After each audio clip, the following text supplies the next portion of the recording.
네, 윤석열 대통령의 탄핵 심판 최종 변론은 현재도 진행 중입니다. 아직 윤 대통령의 최후 진술은 나오지 않고 있는 상황인데 현재까지 나온 상황을 법조팀 박병현 기자와 정리해 보겠습니다. 자, 박 기자. 지금도 윤 대통령 쪽 대리인단의 최종 변론이 이어지고 있는 거죠. 어떤 내용들이 나오고 있습니까? 일단 계엄이 허술하게 이루어졌다는 점을 강조를 하면서 이 당시 국무위원들의 동의를 얻지 못했다라는 것을 사실상 인정하는 취지의 발언을 했습니다. 직접 들어보겠습니다.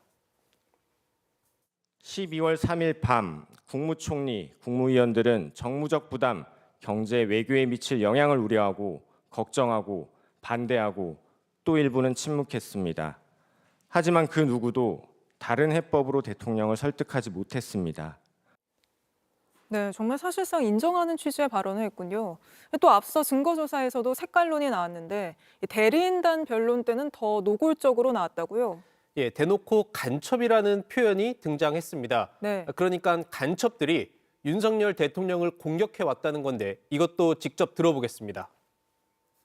간첩들은 대선 후보 시절부터 윤석열 놈에게 공격의 화살을 집중하라고 하였습니다. 또한 공정, 기회, 새로운 변화로 청년들이 보수화되는 것을 막고 하지만 명확한 근거 제시는 없었습니다. 네, 명확한 근거 제시도 없이 간첩들이라고 이렇게 일방적으로 이야기를 했군요.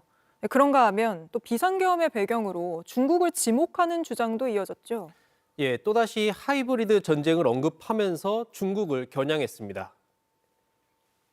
중국의 시진핑은 2017년 트럼프 대통령을 만나서 한국은 과거 중국의 일부였다라고 하는 인식을 표명한 바가 있습니다. 그만큼 한국에 대해서 영향력을 행사하려고 하는 그 마음이 크다고 하는 것을 우리가 쉽게 알 수가 있습니다. 예, 또 부정선거 음모론을 주장하면서 우리나라 중앙선관위가 친중 성향을 갖고 있다라는 주장을 하기도 했습니다. 지금 우리나라의 중앙선거관리위원회가 친중 성향을 노골적으로 드러내고 있는 상황에 있습니다. 네, 사실 오늘이 마지막 변론이기 때문에 윤석열 대통령 쪽에서는 굉장히 중요한 자리인데 끝까지 음모론 이야기가 나오고 있었군요. 또 비상계엄으로 굉장히 많은 국민들이 불안에 떨었습니다. 그런데 되레 이게 대한민국을 구하려는 윤석열 대통령의 충정이었다. 이런 주장도 나왔습니까? 맞습니다. 이 부분도 먼저 직접 들어보겠습니다.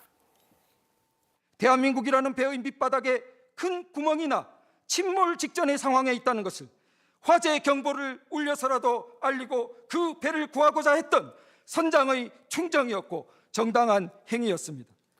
예, 그러면서 국가의 계속성과 헌법을 지킬 의무가 있는 대통령이 헌법을 지키기 위해 비상계엄을 결심했다는 궤변을 내놓기도 했습니다.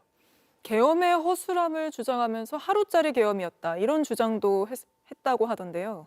네, 맞습니다. 조금 전 나온 윤석열 대통령 측의 발언입니다. 윤 대통령의 대리인은 이 계엄이 치밀하게 짜여진 계엄이 아니라고 주장을 했습니다.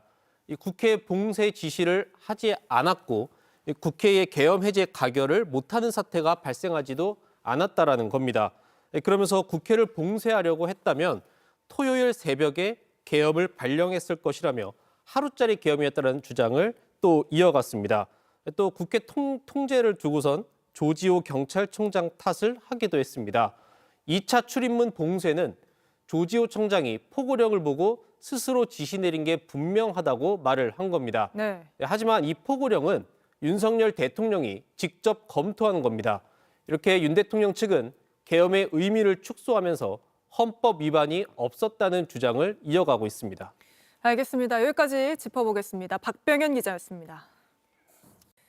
JTBC 뉴스를 시청해 주셔서 고맙습니다. 저희는 저녁 6시 30분 뉴스룸에서 뵙겠습니다.